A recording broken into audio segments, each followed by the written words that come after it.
요한계시록 8장 13절부터 9장 12절까지 같이 한 목소리로 합독하겠습니다. 시작.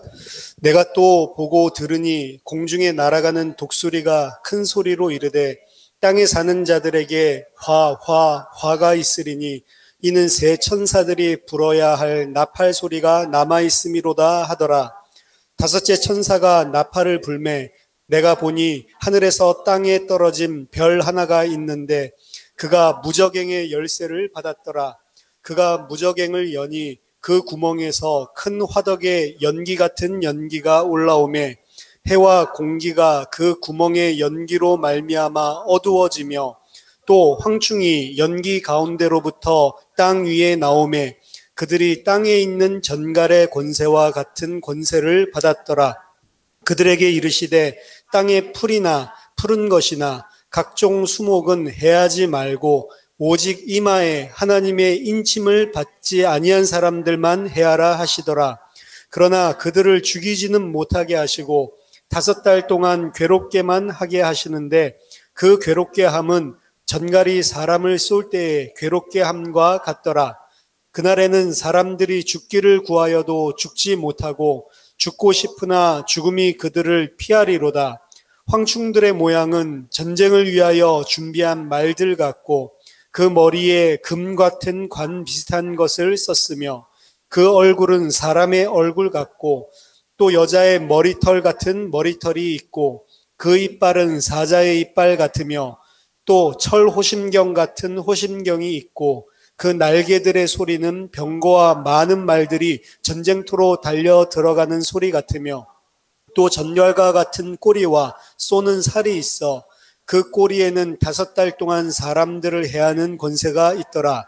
그들에게 왕이 있으니 무저갱의 사자라.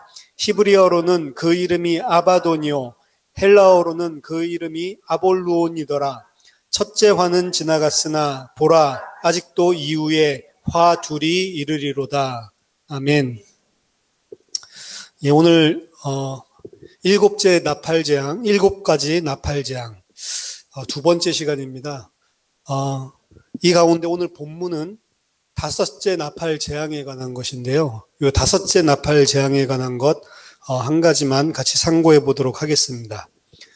7 나팔재앙은 7인 재앙과 마찬가지로 4-3 구조를 가진다고 이야기했죠. 그래서 크게 7가지지만 4개, 처음에 전반부에 4개랑 그리고 후반부에 3개로 갈라진다라고 이야기를 했습니다. 8장 13절은 첫 4 나팔 재앙과 그리고 그 계시가 끝나고 나서 이제 나머지 3 나팔 재앙으로 넘어가는 그 인트로 역할을 하고 있는 구절입니다. 8장 13절 보니까 내가 또 보고 들으니 공중에 날아가는 독수리가 큰 소리로 이르되 땅에 사는 자들에게 화가 있으리니 이는 새 천사들이 불어야 할 나팔 소리가 남아있음이로다 하더라. 이렇게 7가지 재앙을 둘로 나누는 문학적인 목적은요, 나팔 재앙이 앞에 4가지 재앙보다도 뒤에 3가지 일어날 그 재앙이 훨씬 더 참혹하다는 것을 강조하기 위해서 이렇게 나누는 거고요. 그리고 마지막 3 나팔 재앙에 대한 묘사가 우리가 살펴보겠지만 앞에 있는 4 나팔 재앙 묘사보다도 훨씬 더 자세하고 그리고 분량적으로도 굉장히 길게 묘사되는 사실 속에서도 발견할 수 있습니다. 앞으로 올 이 3가지 재앙이 앞에 것들과 비교할 수 없는 그런 더 큰 재앙이 임한다는 것이죠. 공중에 날아가는 독수리가 여기 보니까 땅에 거하는, 땅에 사는 자들에게 화가 있으리니 라고 말하는 장면이 나옵니다. 공중에 날아가는 독수리는 과연 무엇을 의미를 하는가? 일단 공중을 날아간다라는 묘사는요, 계시록 안에서 계시록 14장 6절에 나오는 천사라든지 그리고 계시록 19장 17절에 또 나오는 새들처럼 항상 그리스도의 재림 때 심판을 예상하는 모습을 하는 피조물을 취급할 때 하늘을 날아가는 이런 피조물들이 등장을 하는 것입니다. 따라서 공중에 날아가는 독수리다라고 하는 것은 일단은 임박한 심판과 시련의 절정을 예시하고 있는 그런 피조물을 보여주고 있는 것입니다. 이 독수리의 이미지는 이제 여러 번 우리가 말씀을 통해서 살펴봐서 알겠지만 당연히 이것도 구약에서 심판을 예고하고 멸망을 가리키는 데에 사용된 것에서 나타난 것입니다. 신명기 28장 49절에서 51절 보니까 곧 여호와께서 멀리 땅 끝에서 한 민족을 독수리가 날아오는 것 같이 너를 치러 오게 하시리니 이는 네가 그 언어를 알지 못하는 민족이요 그 용모가 흉악한 민족이라 노인을 보살피지 아니하며 유아를 불쌍히 여기지 아니하며 내 가축의 새끼와 내 토지의 소산을 먹어 마침내 너를 멸망시키며 또 곡식이나 포도주나 기름이나 소의 새끼나 양의 새끼를 너를 위하여 남기지 아니하고 마침내 너를 멸절시키리라.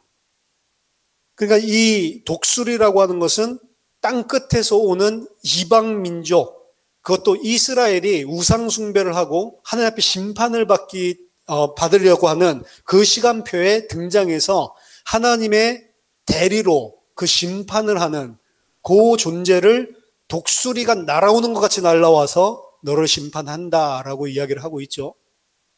그래서 공중에 날아가고 있는 이 독수리라고 하는 것은 심판을 예고하는 것들로 구약에서 그 이미지가 사용됐던 것들입니다. 예레미야서 48장 40절 42절에서도 이는 여호와의 말씀이니라 보라 그가 독수리같이 날아와서 모압 위에 그의 날개를 펴리라 성읍들이 점령을 당하며 요새가 함락되는 날에 모압 용사의 마음이 산고를 당하는 여인 같을 것이라 모압이 여호와를 거슬러 자만하였으므로 멸망하고 다시 나라를 이루지 못하리로다. 여기 보면 이제 이방 족속인 이제 모압 족속을 하나님께서 심판하는 그런 장면을 설명한 것입니다. 여기서도 보면 독수리같이 날아와서 여호와께서 이 날개를 그 위에 펴신다라고 하는 게 다른 게 아니고 하나님께서 행하시는 심판을 보여주는 것입니다. 따라서 이 나팔재앙의 나머지 세 가지를 지금 보여주면서 이 독수리가 날아가면서 날아가는 공중에 나는 독수리의 모습을 보여주는 것은 임박한 진노, 하나님의 심판을 이야기를 하는 것이고 구약에 있는 이미지를 따라 쓰는 것이고요. 이 구약 성경 중에 특히 호세아서 8장 1절을 보면 이 나팔과 그리고 이 독수리가 같이 혼용돼서 쓰이고 있어요. 호세아서 8장 1절 나팔을 네 입에 댈지어다 원수가 독수리처럼 여호와의 집에 덮치리니 이는 그들이 내 언약을 어기며 내 율법을 범함이로다. 이거 유대 예루살렘에 대한 심판 예언인데요. 나팔을 불고 그리고 독수리가 임해서 그 여호와의 전 예루살렘에 있는 자들 분명히 이스라엘을 이야기하는 건데 이스라엘인데 언약을 어긴 자들 그리고 내 율법을 범한 자들을 심판할 때에 이 나팔과 그리고 독수리 이 두 가지가 동시에 등장하는 거죠. 그래서 새 나팔 재앙 앞에 이 독수리가 등장하는 것은 구약의 여러 가지 배경들 속에서 독수리와 심판에 대한 이야기를 하고 있는 거지만 직접적으로는 이 호세아 8장 1절에 그 연원을 두고 있는 거다라고 생각을 하는 겁니다. 그래서 공중에 있는 이 독수리의 이미지는요, 이 먹잇감을 찾아서 공중에서 선회하고 있는 그런 독수리의 모습을 그 이미지로 보여주고 있는 겁니다. 그리고 그 독수리의 주된 먹잇감, 타겟은 누구냐면 바로 땅에 거하는 자들이라고 나와 있습니다. 땅에 거하는 자들, 땅에 사는 자들. 이 땅에 거하는 자들, 이 사람들은 하나님을 대적하는 자, 하나님을 불신하고 예수를 받아들이지 않는 그런 불신자들을 이야기하는 거겠죠. 그 사람들이 주된 타깃이란 말이에요. 첫째 재앙부터 넷째 재앙까지는 사실은 포커스가 특별히 땅에 거하는 자들, 불신자들만을 향한 것은 아니었잖아요. 모든 자들에게 다. 물론 다섯째 재앙부터 일곱째 재앙까지도 뭐 신자들도 당연히 겪는 똑같은 고통일 수 있겠지만 여기서는 다섯째 재앙부터 일곱째 재앙까지 타겟을 분명하게 땅에 거하는 자들이라고 이야기를 하고 있는 겁니다. 예수님께서 마태복음 24장 28절에서 24장은 마지막 심판에 대해서 강화하시는 그런 장인데, 이 올리브 감람산 강화죠. 여기서 마지막 심판에 대해서 이야기하실 때에 주검이 있는 곳에는 독수리들이 모여들 것이다 라고 이야기를 하시죠. 이 독수리는 죄인들의 심판을 위해서, 죄인들을 먹잇감으로 삼키기 위해서 공중에서 선회하고 있는 그런 새를 묘사하고 있는 것입니다.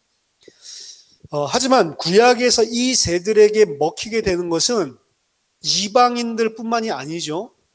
육신적으로는 아브라함의 자손이고 이스라엘 민족 하나의 백성이라고 하지만 언약을 파기한 이스라엘에게도 동일하게 내리는 저주가 독수리에 의해서 심판이 오는 걸로 나타나고 있습니다.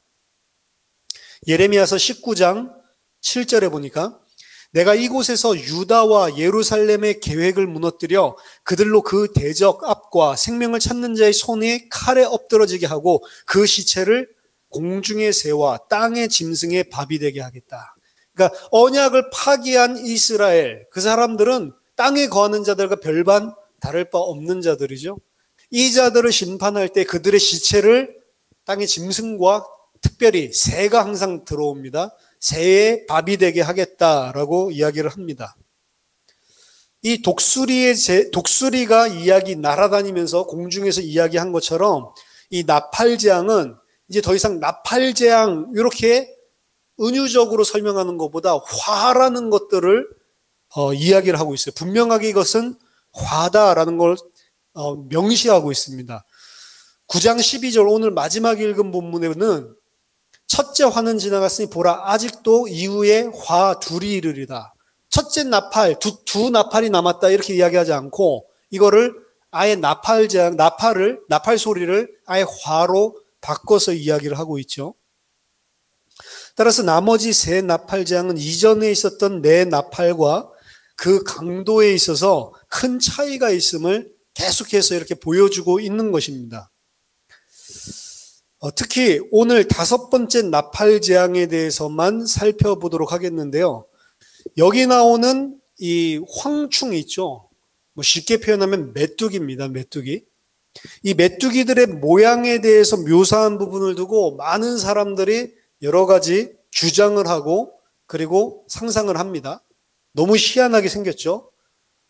메뚜기인데 무슨 메뚜기가 무슨 막 말갈기 같은 거 막 다 달고 있고 여자 머리털 같은 게 있고 전갈 같은 꼬리가 있고 막 이러니까 그래서 대부분의 사람들은 이것을 막 현대의 그 헬리콥터 그런 전쟁 무기 여기에 이제 비유를 많이 합니다. 머리가 막 여자 머리처럼 날린다고 하니까 헬리콥터가 막 날아가는 것 같고 그리고 꼬리 같은 막 쏜 살을 쏘는 이런 전갈 꼬리 같은 게 있으니까 이게 이제 기관단 총 쏘는 헬리콥터에서 이제 이런 식으로 해가지고 이거는 앞으로 있을 미래 지금 20세기, 21세기의 전쟁을 이야기하는 건데 구체적으로는 미국의 아파치 헬기를 말하는 거다 이런 식으로 이야기를 합니다. 하지만 거듭 우리가 확인을 했지만 계시록의 모든 환상들은 상징적인 표현이고 구약을 배경으로 따온 것이지 그러한 구체적인 사건이나 사물을 의미하는 것이 아닙니다. 5번째 나팔재앙 또한 교회 시대 전체에 걸쳐서 활발하게 일어나고 있는 일을 말하는 거지 20세기, 21세기에 일어난 어떤 미래 전쟁을 2000년 전에 요한이 보고 그린 것이 아니란 말이에요. 전쟁이나 어떤 무기, 자기가 봐도 전혀 이해되지 않는 헬리콥터 같은 거를 2000년 전에 보고 그걸 갖다 자기가 생각하는 대로 상상해서 비슷한 그런 동물로 표현한 게 아니란 말이에요. 그럼 헬리콥터를 봤으면 왜 메뚜기에 그걸 비유를 하겠어요? 그게 상상이 되세요? 그게 아니라니까요. 구약 성경에 있었던 여러 가지 이미지들이나 상징을 통해서 설명하고 있는 거지 20세기에 일어나는 그런 것들이 아니란 말이에요. 그래서 여러분들은 그런 시각으로 계시록을 해석하거나 그런 시각으로 계시록을 내 마음속에 보는 것이 있다면 싹 다 날려버려야 됩니다. 그리고 그런 식으로 주장하는 사람들의 말에 현혹되면 안 된단 말이에요. 어떤 특별한 역사를 가지고 이게 계시록에서 말하는 이거다. 그거 아니란 말입니다. 교회 시대 전체에 걸쳐서 일어나는 거란 말이에요. 그럼 오늘 이제 다섯째 나팔 불 때 일어난 일들을 구체적으로 하나하나 살펴보겠습니다. 9장 1절에 보니까 다섯째 천사가 나팔을 불매 내가 보니 하늘에서 땅에 떨어진 별 하나가 있는데 그가 무저갱의 열쇠를 받았더라. 다섯 번째 나팔을 보니까 하늘에서 땅에 떨어진 별 하나가 보이면서 그가 무저갱의 열쇠를 받는 모습이 환상에 등장을 합니다. 자, 무저갱, 음부의 권세는 누가 가지고 있습니까? 예수님이죠. 그러니까 무저갱의 권세를 받았다라고 이야기를 하니까 이걸 갖다가 이 별은 예수 그리스도를 이야기하는 것인가? 아니면 예수 그리스도를 대표하는, 상징하는 한 천사를 이야기하는 것인가? 별은 천사니까요. 혹은 하늘에서 별이 떨어졌는데 이거 사탄 아니야? 이런 식으로 의견들이 분분히 있습니다. 정확하게 오늘 본문을 본다면 요한은 이 별이 떨어지는 장면을 본 것이 아니고 떨어지고 난 후에 쳐다보니까 별이 하늘에서 떨어졌구나라는 것을 알고 있죠. 하늘에서 떨어진 별이라고 하는 것은 이미 우리가 8장 10절에서 잠깐 살펴봤지만 이 별은 심판을 수행하는 천사고 특히 그 심판을 8장 10절에서도 봤지만 누가 수행을 하냐면 하나님이 그리고 선한 천사가 하는 것이 아니고 타락한 천사가 특히 불신자들, 죄인들을 대표하는 하늘의 대표로서요, 대표성을 가진 천사가 그 일들을 하는 것들을 우리가 살펴봤습니다. 이사야 14장과 맥을 같이 해서 오늘도 이 떨어진 별을 이해해야 되는 겁니다. 죄인들을 대표해서 죄인들과 함께 심판을 받을 수밖에 없는 그 천사, 사탄이죠. 그리고 그를 따르는 악한 그 귀신들, 다른 무리 천사들. 계시록 12장에서도 나오지만 용이 떨어지면서 별 3분의 1을 땅으로 끌고 내려오는 것에서 볼 수가 있지만 성경과 그리고 유대의 묵시 문학에서는 천상적인 존재를 하늘에서 떨어진 별 이렇게 표현할 때 그 존재는 반드시 사탄이나 그리고 그를 따르고 있는 천사들, 하나님을 대적하는 천사들에 대한 심판을 말할 때 하늘에서 떨어졌다라고 이야기를 하는 거예요. 절대로 선한 천사를 하늘에서 떨어졌다라는 표현을 하는 법이 없습니다. 예수님도 누가복음 10장 18절에서 사탄이 하늘에서부터 번개같이 떨어지는 것을 내가 보았다라고 이야기를 하죠. 그래서 사탄의 심판, 별이 하늘에서 떨어진 것은 사탄의 심판을 묘사할 때 성경과 그리고 유대 묵시문학에서 사용됐습니다. 따라서 계시록 9장 1절에서 나오는 하늘에서 떨어진 별, 땅에 떨어진 별, 이 별은 계시록 12장 9절에서 나오는 사탄이 땅으로 내쫓겼고 그의 사자들도 그와 함께 내쫓겼다라는 말을 또 다른 방식으로 표현한 것에 불과하단 말이에요. 일부 학자들은 떨어진 별은 반드시 악한 천사를 의미하지 않는다라고 주장을 합니다. 선한 천사들이 계시록에 보면 하나님의 뜻을 이루기 위해서 땅을 방문하기 위해서 내려오는 경우가 있거든요. 하지만 내려오다, 카타바이노라고 하는 표현은 구약 그리고 신약 그리고 유대교 문헌에서 악한 천사들이 하늘에서 떨어졌다라고 사용할 때랑 다른 단어란 말이에요. 악한 천사들이 하늘에서 심판을 받아서 땅으로 떨어졌다라고 하는 비유 언어와는 다르게 사용을 하고 있는 겁니다. 따라서 떨어지는 별의 이미지는 모든 문헌에서, 유대 문헌에서 악한 천사의 심판만을 언급하고 있기 때문에 오늘 본문에 나오는 존재도 악한 천사라고 보는 게 맞습니다. 이러한 결론은 오늘 본문 11절에서 추가적으로 확증되는데요. 이 무저갱의 열쇠를 가진 자가 나중에 무저갱을 열죠.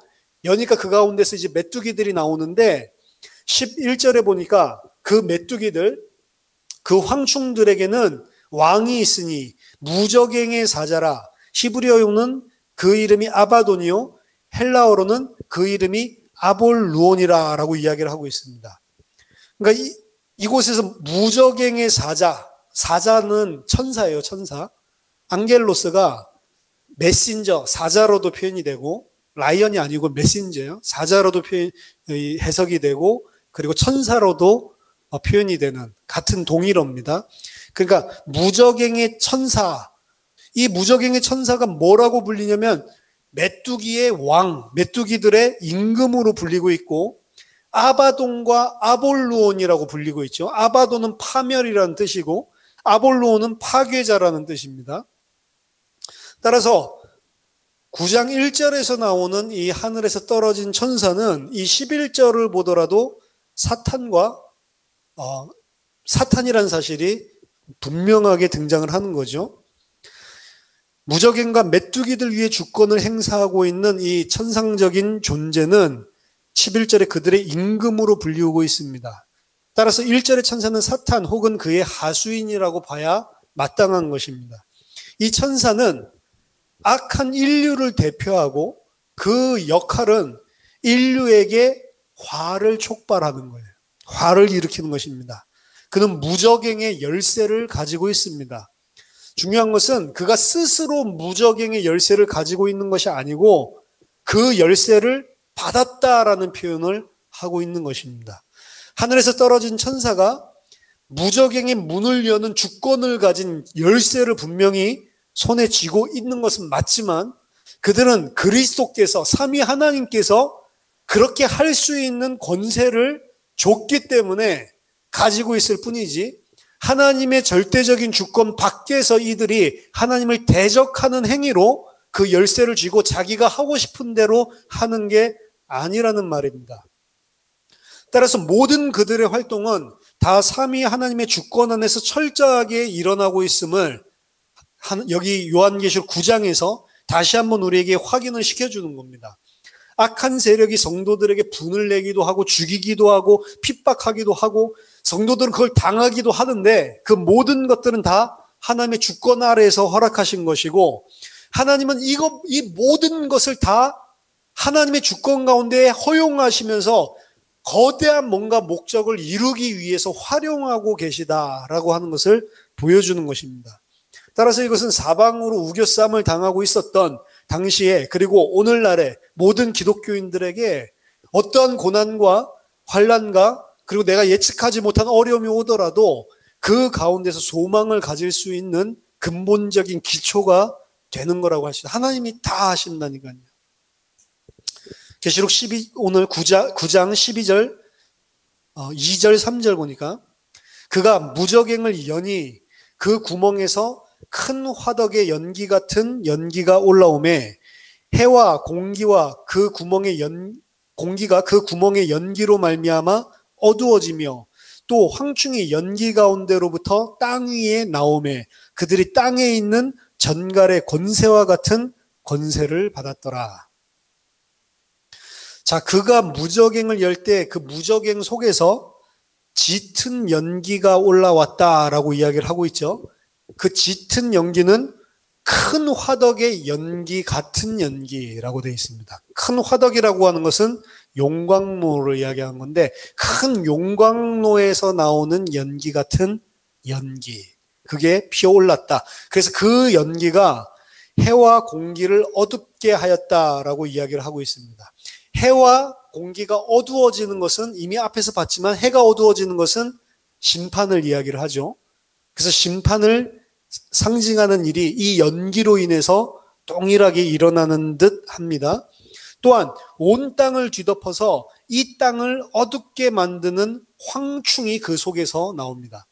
이 메뚜기 떼가 근동지방에 한번 휩쓸고 갈 때 혹시 다큐멘터리를 보셨으면 알겠지만 하늘이 메뚜기로 가득 차가지고 땅에 저기 멀리서 메뚜기 떼가 날아오면 큰 구름이 몰려오는 것처럼 어두움이 쫙 몰려온다고.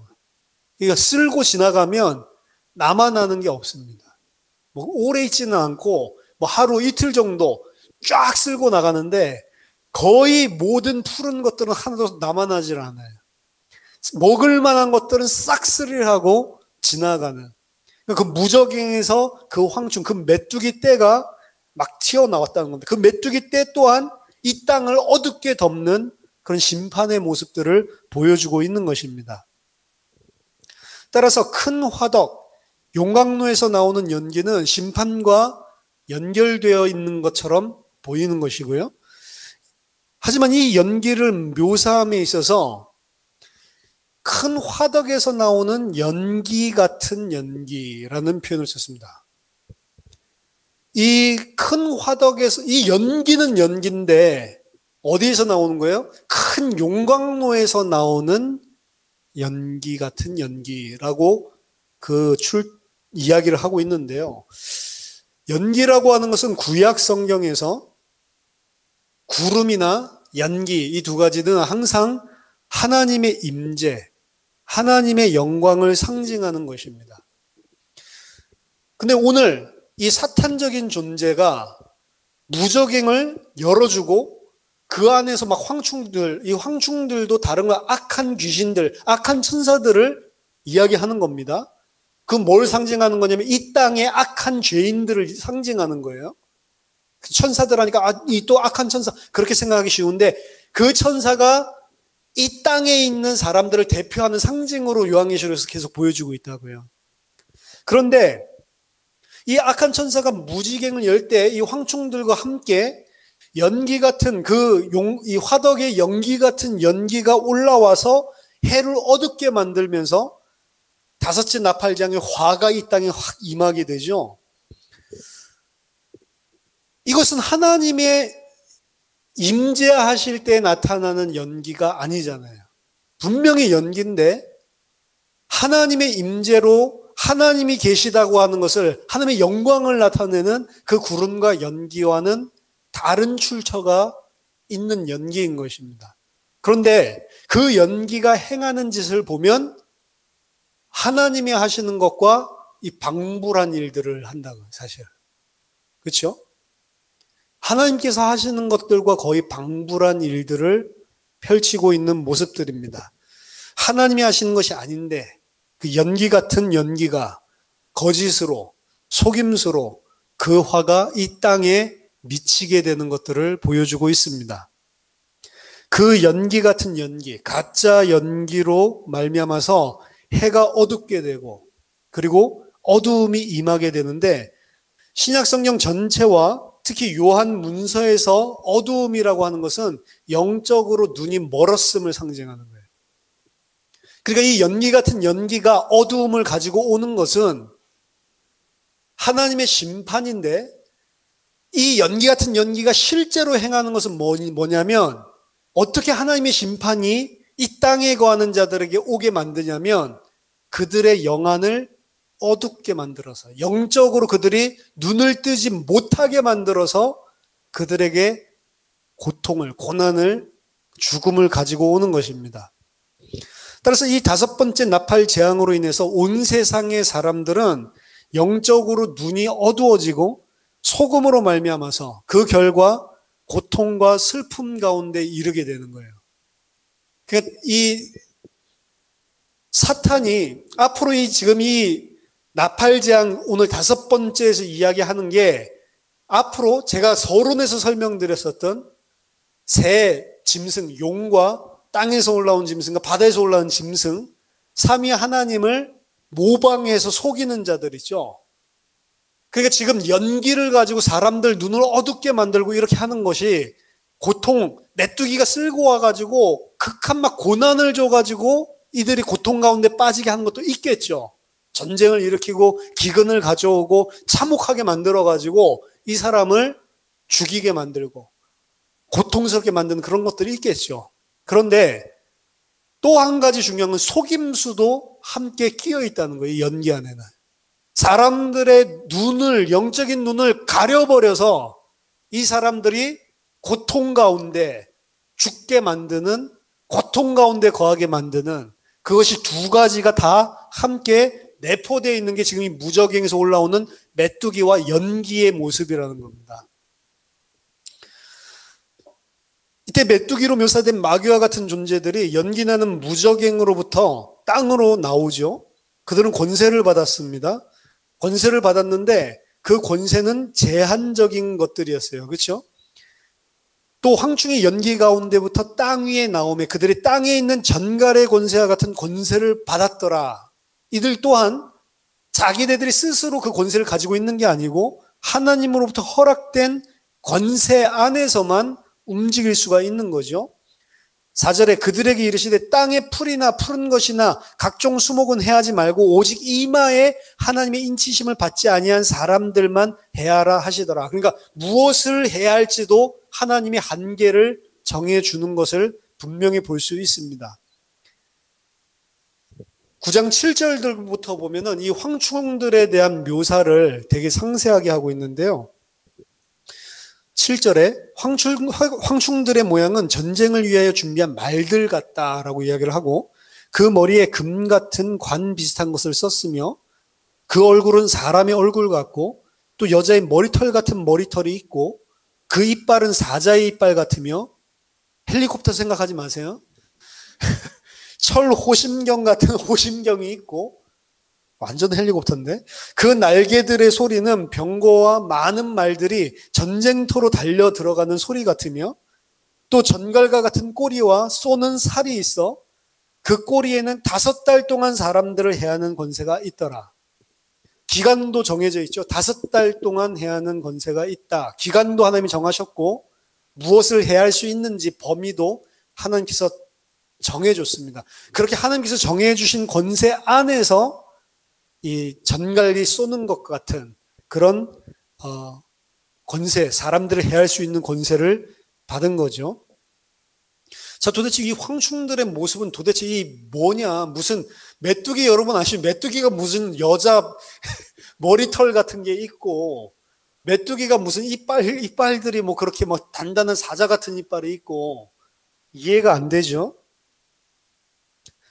하지만 구약에서는 그런 식으로 이야기를 하고 있습니다.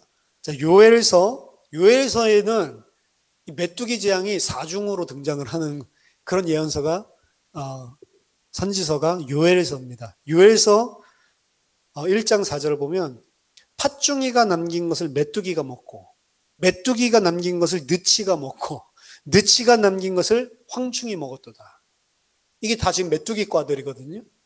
그러니까 이 메뚜기 재앙이 임하는데 사중에 각각 다른 메뚜기들이 덮쳐서 사중 심판을 이야기를 하고 있는 거예요. 여기 요엘서에 보면 그래서 메뚜기에 대한 묘사들이 당연히 많이 나오는데 요엘서 2장 4절에서 6절을 보면 요엘서에서 메뚜기를 이렇게 묘사하고 있습니다.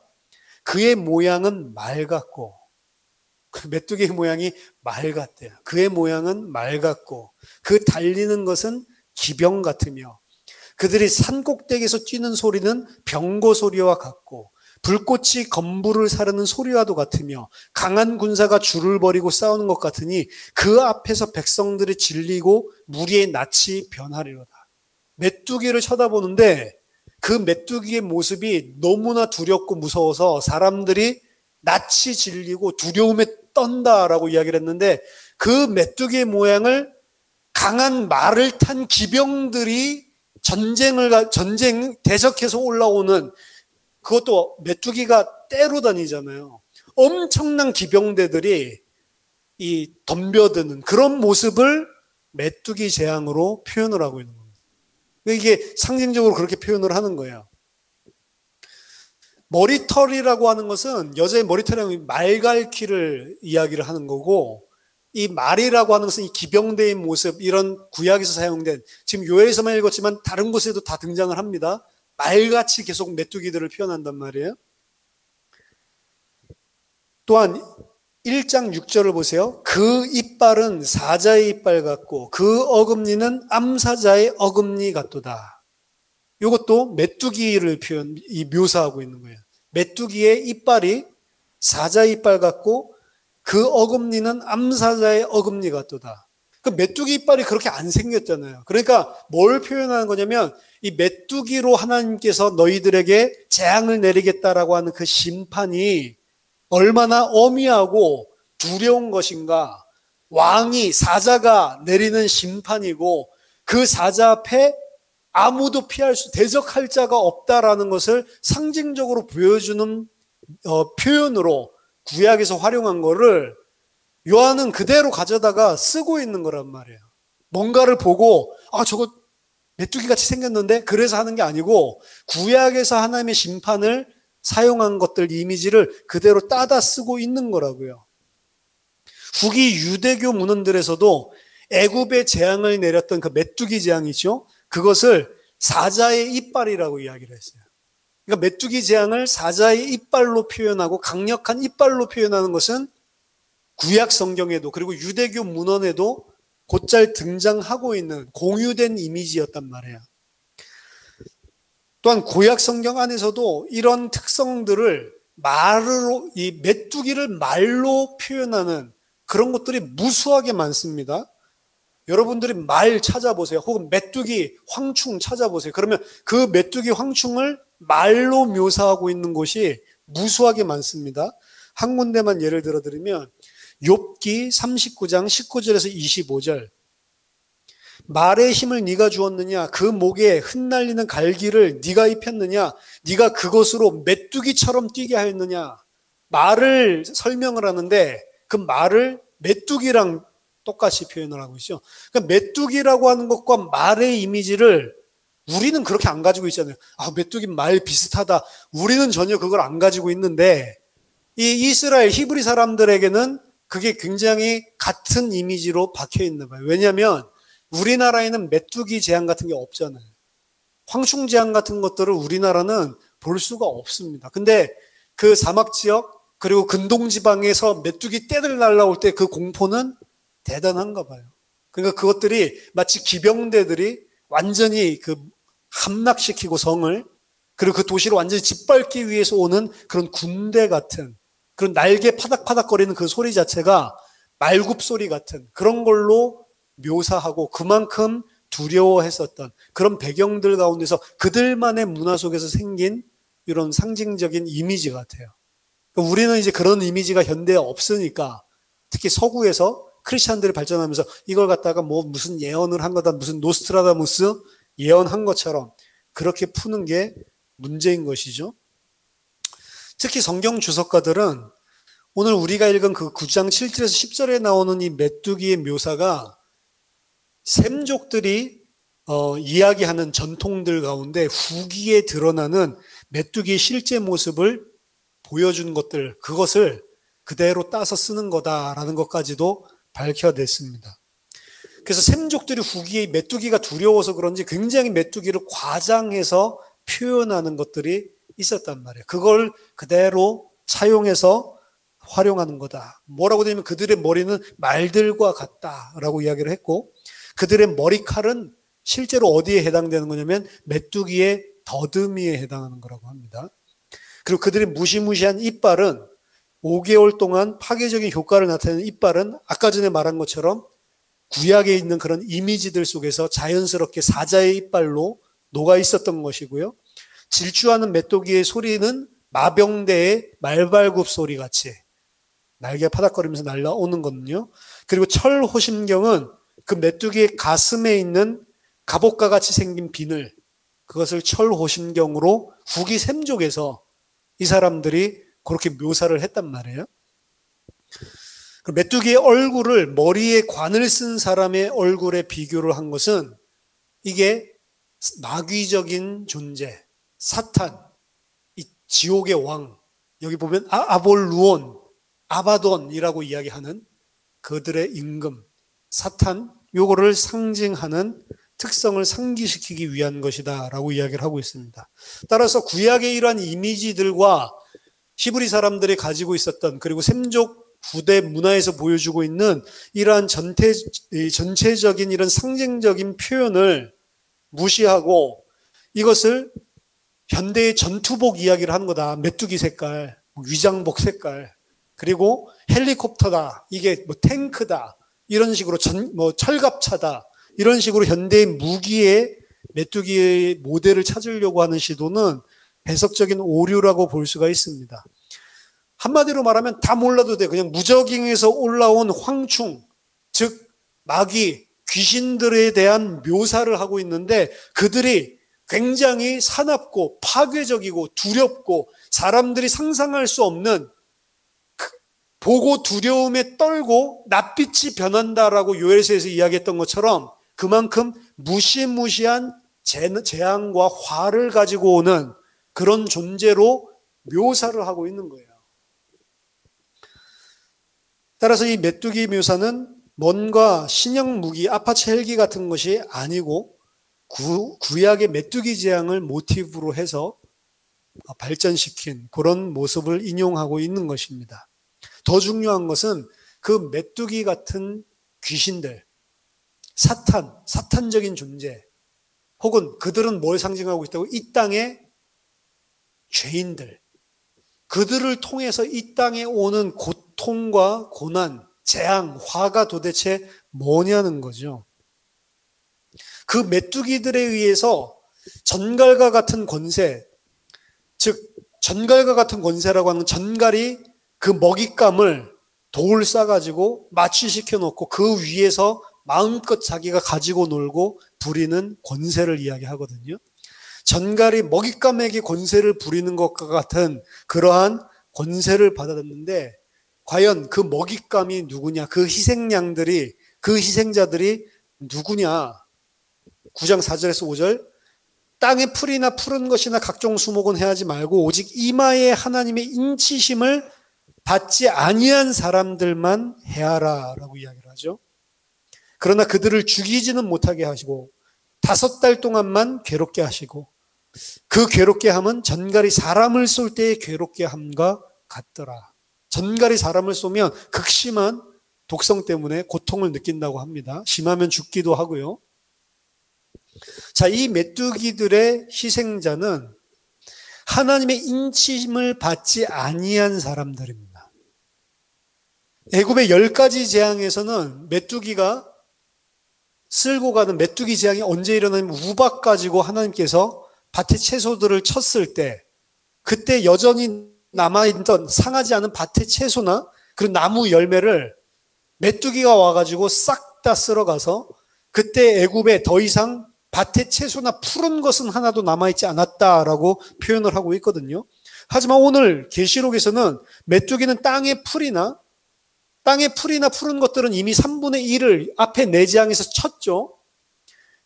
이 푸른 것이나 각종 수목은 해하지 말라라고 하는 명령을 받습니다. 메뚜기가 사실 해쳐야 되는 것은 푸른 식물이고 이런 건데 그런 것들은 해하지 말라라고 이야기를 하죠.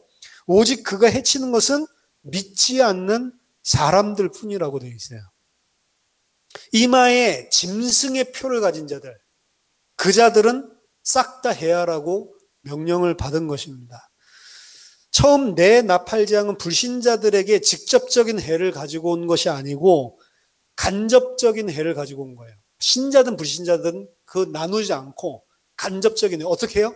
환경을 쳐가지고 땅의 3분의 1, 바다의 3분의 1, 그리고 수목 3분의 1 이런 식으로 우리가 거기에 힘을 두고 우리가 이 불신자들, 하나님 모르는 자들이 자기의 힘의 원천으로 삼아서 우상 숭배하고 있었던 이 땅의 육신의 것들, 세상의 것들, 그것을 쳐서 당하는 고통이죠. 특히 기근이라고 제가 표현을 했는데 기근을 통해서 당하는 고통. 하지만 그들을 직접적으로 친 건 아니죠. 환경을 친 것이지. 하지만 오늘 재앙에서는 그들 자체를 해하게 만드는 것입니다. 그래서 그 고통이 더 극심한 것이죠. 그 고통이 얼마나 심하게 다가왔냐면 9장 6절에 보니까 그날에는 사람들이 죽기를 구하여도 죽지 못하고 죽고 싶으나 죽음이 그들을 피하리로다 라고 이야기를 하고 있습니다. 그들이 죽기를 구한다고 했어요. 죽고 싶어 한다고 했습니다. 하지만 그것도 제대로 이루지 못하고 극심한 고통을 계속 당하는 삶을 살 수밖에 없는 고통의 극치를 보여주고 있는 겁니다. 이 화를 피할 수 있는 길은 없습니다. 오직 하나님의 인침을 받은 자들, 하나님의 인침을 받은 자들만 이 해를 당하지 않는다라고 이야기하고 있어요. 그 사람들은 하나님이 허용하지 않으셨죠. 하나님의 이는 누구에게 칩니까? 궁극적으로 참된 신자, 하나님께서 창세전에 예정하신 자, 그들에게만 인을 치는데 그것은 사탄의 지배가 아니라 하나님의 나라의 일원이 되기로 이미 창세전에 예정된 사람들에게만 창세전에 찍어주시는 게 그 인입니다. 그들은 하나님께서 이 다섯째 나팔화 가운데서 보호하시고 안전하게 지켜내신다라고 하는 거예요. 물론 이 시기에 불신자들 가운데서도 신자가 되는, 회심하는 그런 자들이 있겠죠. 그들 또한 창세전에 인을 쳤기 때문에 이 고통 속에서 자기의 마음을 강팍하게 하지 않고 하나님 앞에 돌아온 것이지, 그들이 뭔가를 잘해서 돌아온 것이 아니란 말입니다. 그리고 이 고통이 그들을 돌아오게 한 게 아니란 말이에요. 이 고통과 화는 하나님이 택하신 자에게는 돌아오게 만드는 고통과 화가 될 수 있지만, 애굽의 10가지 재앙에서 보다시피 메뚜기 재앙이든 무슨 재앙이든 그 재앙을 보고 자기가 다 죽게 되는 고통을 극심히 당하는데도 하나님의 인을 창세전에 받지 않은 자들은 절대로 안 돌아오고 도리어 그 마음을 더 강팍하게 하는 것을 거꾸로 볼 수가 있습니다. 고통스럽다고 하나님 앞에 돌아가는 게 아니에요. 고통스러울 때 하나님 앞으로 돌아가는 사람은 하나님이 창세전에 인을 찍었기 때문에 은혜를 주셔서 돌아오는 것이지, 사람은 고통스럽다고 하나님 앞에 절대로 돌아오지 않습니다. 인침을 받은 자들 또한 그 재앙을 통과하고 그 재앙을 겪겠죠. 메뚜기 황충. 하지만 그들은 도리어 그것이 영적인 해로움이 아니고 그들의 구원을 완성하게 하고, 또 불신자였다면 그들의 구원을 이루게 하는 이로운 것으로 작용을 하는 거예요. 그러니까 인침을 받은 자들은 해하지 말라라고 하는 것은 인침을 받은 자들에게는 다섯째 재앙은 없구나 이 소리가 아니란 말이에요. 해하지 말라고. 인침을 받은 자들에게도 똑같은 고통과 고난이 올 수 있는데 그들은 그걸 통해서 해를 받는 자들이 아닌 것입니다. 왜냐? 그들은 이 무저갱에서 나오는 연기 같은, 큰 화덕에서 나오는 연기 같은 연기로 영적인 눈이 안 어두워졌기 때문에, 그걸로 어두워진 자들은 이 메뚜기 황충들이 공격하는 극심한 공격을 통해서 공격을 할 때 고난당하고 다 쓰러지고 넘어지고 고통스럽게 죽고 싶을 만큼 고통의 삶을 살아간단 말이에요. 그게 도대체 뭡니까? 이 불신자들은 그 하나님의 보호를 받지 못하고 영적으로 눈이 감겨져 있기 때문에 이 고통이 극심함으로 다가온다는 거예요. 그게 뭡니까?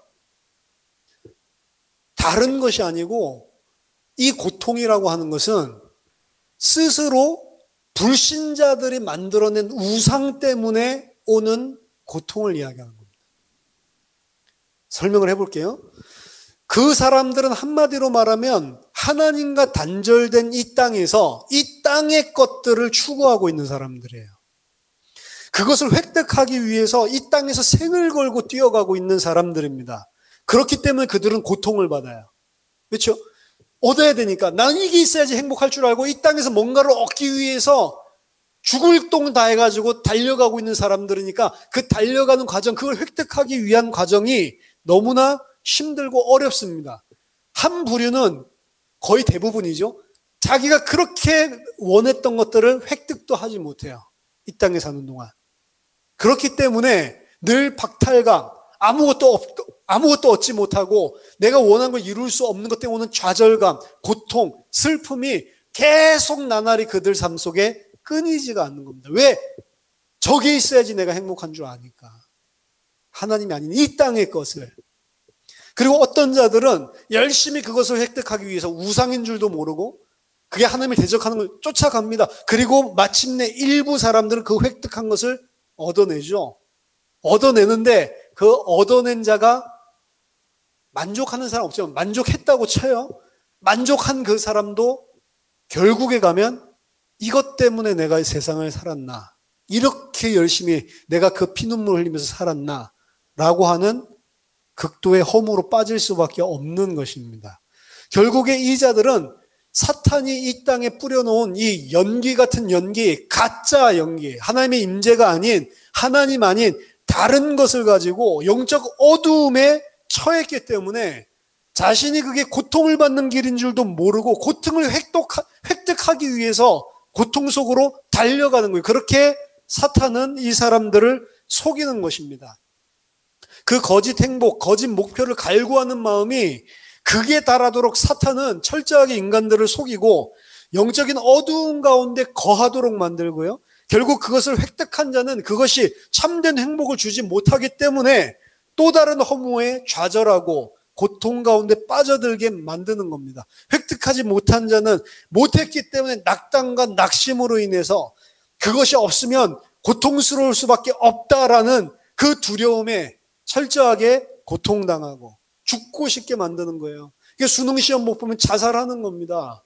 아무것도 아닌데 대학 좋은 데 안 나와도 다 살 수 있는데 그게 전부인 것처럼 보고 뛰어온 사들, 특히 열심히 한 사람일수록. 아는 사람은 아예 수능 성적 안 나와도 자살 안 해요. 몇 점 나왔는지도 모르는데 뭐. 그러한 고통이 전갈이 사람을 쏠 때에 느끼는 극렬한 고통같이 온다고 묘사를 하고 있는 거예요. 그러니까 이거는 하나님이 내리는 심판이 아니고 죄인들이 죄악 가운데서 스스로 속고 스스로 하나님 없는 세상을 추구하다가 자신들이 당하게 되는 고통입니다. 앞에 있었던 모든 화들과 비슷한 거예요. 인치는 것도 결국 하나님이 심판을 하시지만 누구의 손을 통해서, 죄인들의 손을 통해서 스스로 죄를 풀어놓았을 때 그런 일들이 생긴다라고 이야기를 했잖아요. 메뚜기가 받은 이러한 임무는 두 가지 한계가 포함됐습니다. 하나는 누구도 죽여서는 안 된다는 것이고, 둘째는 5개월 동안 괴롭게 하라라는 것입니다. 누구도 죽여서 안 된다는 것은 문자적, 물리적 의미로 받아들일 수 있겠지만, 이거 교회 시대라고 봤을 때 아무도 안 죽는다, 육신적으로. 그건 말이 안 되죠. 차라리 죽는 것이 더 나은 고통 가운데서도 죽을 수 없고 이 고통을 받아야 된다라는 측면에서 고통을 강조하는 거다. 그렇게 보시면 됩니다. 그래서 이 고통이 얼마나 극악한 것이고 얼마나 처절한 것인지, 또한 5개월 동안 괴롭히라라고 한 것은 문자적인 기간으로 이해해서도 안 되는, 이것 또한 5개월이라고 하는 것은 일반적으로 메뚜기 떼들이 근동지방에서 와서 쓸고 가면 뭐 하루, 이틀, 뭐 길면 사흘 요 정도지 메뚜기가 5개월 동안 있는 법은 없습니다. 5개월이라고 하는 것은 메뚜기가 생물학적 생애, 살 수 있는 주기라고 이야기를 해요. 그럼 메뚜기가 지 사는 날 동안 거기에 머물면서 계속 고통을 주고 있는 그런 사실은 상상할 수 없는 거죠. 빨리 저놈들 가야 되는데 태어나서 죽을 때까지 거기에 달라붙어가지고 계속 다 빨아먹고 있는 이런 부분들을 이야기하는, 그 심판이 얼마나 극악한지를 이것도 보여주고 있는 겁니다. 노아 홍수 때 심판을 났을 때 40일 동안 비가 오고 온 세상을 심판한 비가 며칠 동안 창궐해 있죠? 150일 동안. 그렇죠? 이 5개월이 150일이죠. 그만큼 하나님의 철저한 심판, 그리고 그 누구도 피해갈 수 없고 그 안에 다 고통 가운데 죽어갈 수밖에 없는 심판이다라고 하는 것을 상징적으로 보여주는 게 5개월이지, 이것도 무슨 숫자로 예상을 하고 그렇게 풀면 안 된다는 것입니다. 그들은 전갈이 쏘는 것 같은 맹렬한 독으로 모든 인침을 받지 않은 자들이 죽고 싶어하는 고통으로 계속해서 몰고 가는 겁니다. 살아있는 동안 5개월 동안 끊임없이 계속해서. 인침을 받지 않은 자들이라고 하는 것은 물리적인 공간들을 넘어섭니다. 그들은 교회 안에도, 물리적인 교회 안에도 반드시 존재를 합니다. 그들을 성경은 불신자들과 똑같이 교회 안에 있고 이스라엘 백성인데도 불구하고 그들을 우상 숭배자라고 하는데, 그들 또한 이 황충 재앙을 피할 수가 없는 것입니다. 신명기 28장에서 훗날 종말에, 그 28장에서 나오는 훗날에라고 하는 표현은 종말에 대한 표현입니다. 종말에 대한 예언을 할 때 이스라엘이 우상 숭배로 인해서 메뚜기 재앙을 비롯한 각종 재앙을 겪게 될 것을 모세가 예언을 하고 있습니다. 결국 인침을 받지 않은 자들은 교회 안과 그리고 교회 밖의 우상 숭배자라고 할 수가 있는 것입니다. 따라서 메뚜기 재앙으로 인해서 해를 입을 자들은 계시록 8장 13절에서 우상 숭배자를 가리키는 전문적인 용어인 땅에 거하는 자라는 표현으로 요한이 사용을 한 겁니다. 땅에 거하는 자는 성경에서 전문적으로 우상 숭배자들을 이야기하는 거예요. 우상 숭배자들이 그 우상 숭배로 하나님 필요 없고 다른 게 필요한 줄 알고 그거 쫓아가는 것 때문에 극심한 고통이, 그것 때문에 전쟁도 터지고 그것 때문에 모든 것들이 다 일어나죠. 메뚜기 재앙은 교회에 타협하는 자들과 교회를 박해하는 불경건한 자들에게 그들의 우상이 헛되고 그들이 살아계신 하나님으로부터 완전히 단절되어 있고 그 결과 소망이 없다라는 사실을 상기시켜주고 선포하고 있는 것입니다. 하지만 그들은 절대로 그 메시지를 안 듣죠. 그게 마지막 심판으로 가는 이유입니다. 하나님께서 틀림없이 그들에게 알려주셨고 경고하셨는데도 불구하고 그들이 하나님을 부인한 것입니다. 애굽에 내렸던 메뚜기 재앙 또한 같은 맥락이죠. 10가지 애굽 사람들을 쳤던 그 재앙은 전부 다 애굽 사람들이 섬기고 애굽 사람들이 의지했던 우상, 신, 그리고 이 땅의 육신적인 것들을 다 박살내는 것이었습니다. 그게 애굽의 10가지 재앙이었죠. 그들이 힘삼아 살던 이 땅의 모든 원천들을 다 파괴하는 것이었단 말이에요. 그러면 이 메뚜기 재앙이 왜 인침을 받은 자들에게는 해가 되지 않냔 말이에요. 똑같은 고난이 오는데 인침을 받은 자들은 해를 안 받는다라고 이야기를 했잖아요. 불경건한 자들이나 우상숭배자들은 그들이 추구해왔던 이 땅의 것을 박탈당하고 그것이 날아가 버린다면 그때의 온갖 절망과 두려움과 공포 가운데 사로잡힌단 말이에요. 하지만 그것을 더 이상 내 인생에 힘삼아 살지 않고 그것을 추구하고 있지 않는 자들이 하나님의 인침을 받은 자들입니다. 그 사람들이 하나님의 백성이라고. 이 사람들은 그것이 날아가 버리고 그것을 박탈당할 때, 그럴 때 그것 때문에 고통스럽고 그것 때문에 죽고 싶다 이게 아니고 오히려 그 박탈당함과 그 자신의 것들을 빼앗길 때 나를 부인하고 자기를 하나님의 백성으로 만들어 가시는 하나님의 손길을 그 속에서 보고 다른 사람들이 봤을 때는 세상 사람들이 봤을 때는 어떻게 저럴 수 있지라고 하는데 거기에서 눈물로 하나님께 감사를 한단 말이에요. 이게 가지고 있는 가치관의 차이 때문에 생기는 것입니다.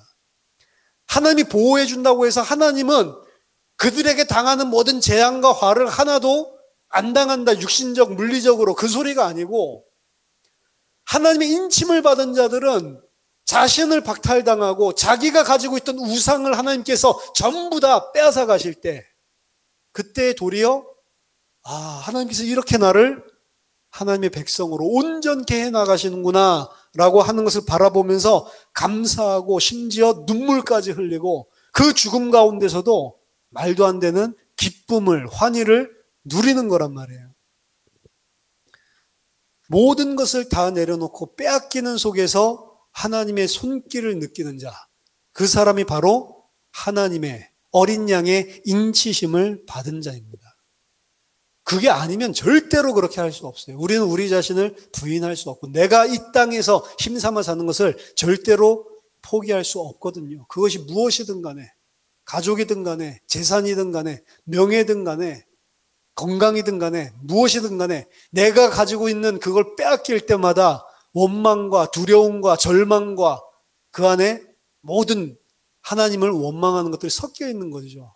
하지만 하나님의 백성은 목숨을 빼앗긴다 하더라도 그 속에서 하나님이 나를 이제 온전한 새하늘과 새 땅의 백성으로 만드시는구나. 그 사실 때문에 감사하고 감격하는 것입니다.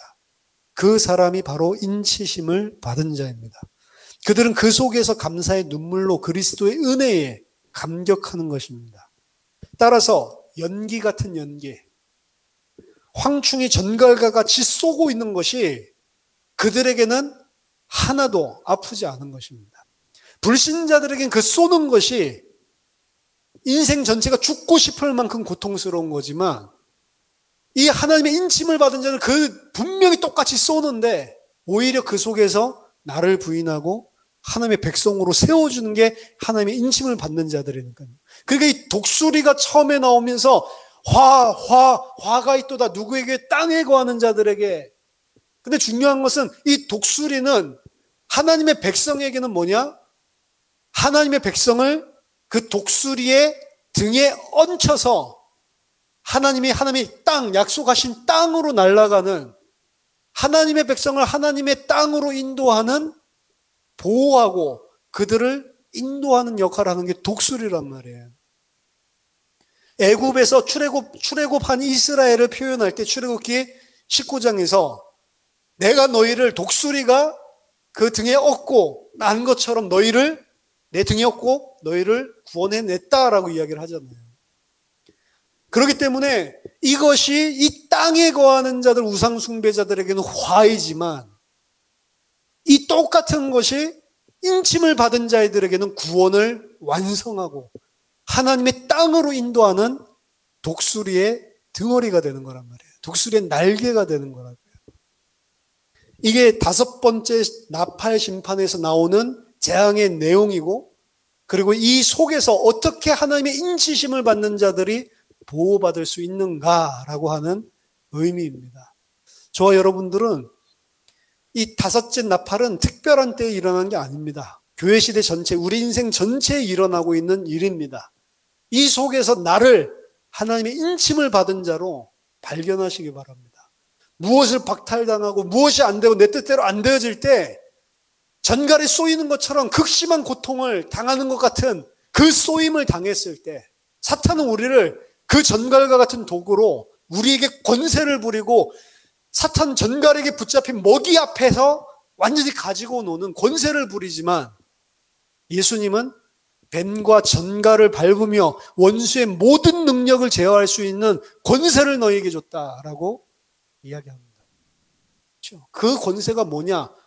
귀신 내쫓는 게 아니란, 기도원에서 그게 아니란 말이에요. 똑같은 그 전갈, 똑같은 그 뱀의 독 맞는데 우리에게 해를 가할 수가 없다는 말은 이 말을 이야기하고 있는 겁니다. 이 세상을 가지고 사단이 나를 전갈의 먹이처럼 내 위에 왕노릇하려고 하는데 그것은 하나님을 모르는 이 땅에 거한 자들의 이야기고 하나님의 백성들은 그 속에서 하나님의 백성으로 온전한 자로 세워지는 거란 말이에요.